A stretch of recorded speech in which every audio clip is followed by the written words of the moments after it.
how does Talent Sam ensure that you're not just hiring talent, but you're keeping them happy and productive? And I like what you said about, hey, have this mindset that you're going to be in this job for the next 1 to 2 years or longer, and talk a little bit more on that. Sure. First thing is this, the TalentSam, we strive to be a premium employer. If you are, sometimes it does happen, someone comes to us and says, I saw that in South Africa, you can just hire people for $800 a month. Like, why are you trying to charge me like 1,900 or 2,500 or 3,000? It can happen. And things I would say is, I tell companies like that, I'd say, first of all, you can get people. Do you want the right people? We specifically recruit from a pool of people that are actively looking for international opportunities. They're people who are well experienced and are not necessarily looking at the same types of opportunities that a local, let's say, a South African marketing agency might offer them or something. So you can get, look, a lot of times cheap is expensive.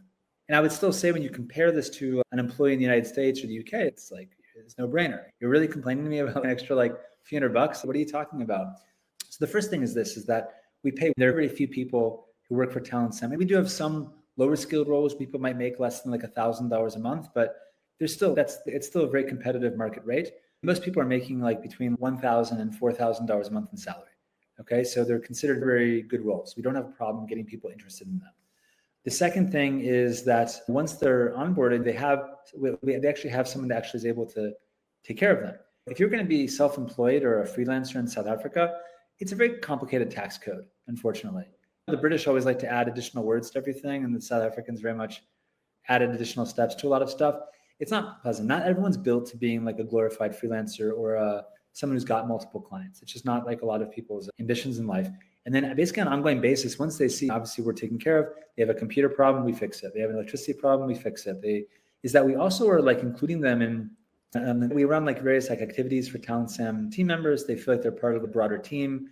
And it's really about having that like employee wellness person, because if you have a scheduled call, it's kind of like your weekly psychology session. Some companies are super well set up for remote work, and they're like, okay, here's our Slack channel, and here's like these different automation tools we use, and you're talking to 15 people every time of day. And other people are not so set up for that, and it can be a challenge. So we get to talk to them, be like, what can work better? What can be not as good? What is not as good? And we will then be able to communicate with the client to say, hey, listen, like here's a recommendation. Here's what we can do.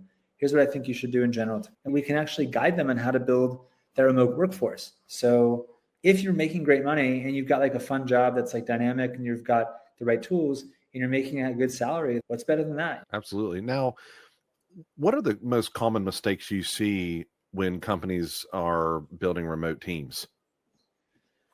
A few things. I think that some of the biggest mistakes I'd see is not believing they have to track people, track with their work, or track the hours in some way. I'm a big believer in remote work, but I also believe that trust is earned, not given. And so TalentSam actually does track people's computers. We want to see that like people are being honest with us. Is it conceivable? You've heard of this in the States during the pandemic. People get like multiple full-time jobs and like, oh yeah, I can fool everybody. We want to prevent things like that. We want to prevent people from stealing time because it's unethical. So I think that you can't just give people the benefit of the doubt. I think it's important to have some type of system, even if you're not exactly tracking their hours to be exact, to understand what exactly you're doing.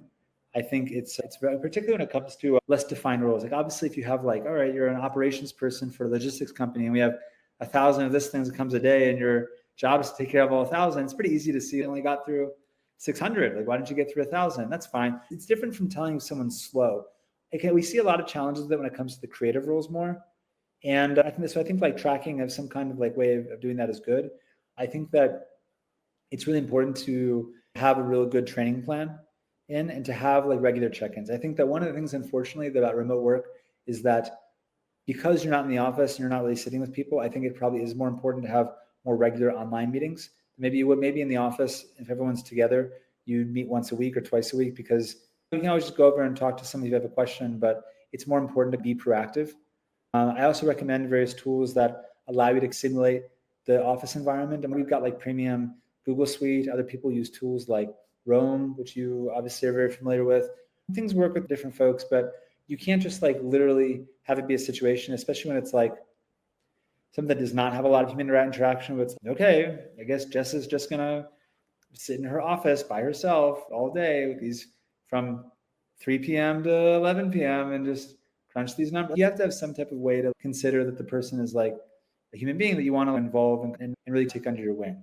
That's important. This is not, it's not a done for you service in terms of we're going to be responsible for the quality of output. It's about trying to make sure that the person has everything they need to have that good output. And I liked your thought there on accountability, right? And looking at the activity, monitoring those things. So I guess I would just ask, how do you maintain that accountability and high standards across time zones without the perception of micromanagement? So a lot of it has to do with our technology as well. It's very difficult to babysit. That's the thing. It's not, no one got in this business because we want to babysit. Sometimes you do have to babysit. Again, like remote work's not for everyone. Hiring people is not for everyone. That's in Switzerland. They're giving people money to stay home, not work. They'll give universal basic income, right? Because not everyone's cut out to be an employee. A lot of that has to do with a lot of the platforms we developed at TalentSam that will flag to us things we need to look at in case there's some kind of discrepancy. If we see that like someone's been on Instagram for an average of 3 hours a day for when they're on their job, or or they're taking sick days every single Monday and Friday they're out. These are things we can see, like we're able to sort of flag anomalies and inconsistencies. And it's not just about it's not kind of meant to be accusatory. It's just, this is work. And unfortunately, a lot of people in life are children. Like life, I have a phrase, life is kindergarten. What you learned in kindergarten is probably all the skills in kindergarten you got are probably the most applicable life skills you have today. And people, listen, you can go in any environment of any age of people and find people acting like children. You can go to your grandma's nursing home and they're squabbling around like 7-year-olds or like anything. There's like office drama and whatever. And this is what it is. And so as a result, like we've basically built that into our own platforms, which again allows us to maintain such like a slick operation while not having to just have people pour over spreadsheets and data every week to be like, are you doing your job? Are you doing this? Do you show up? It's instead of having a lot of people balance things out through spreadsheets, we have automated platforms that have APIs with all these external tools that basically build all of them together. And allows us to keep the cost down.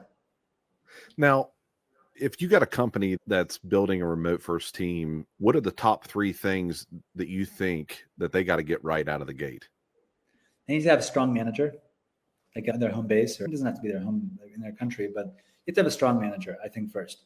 I think that you can hire a strong manager in South Africa. You have to give that South African a level of authority to manage other South Africans.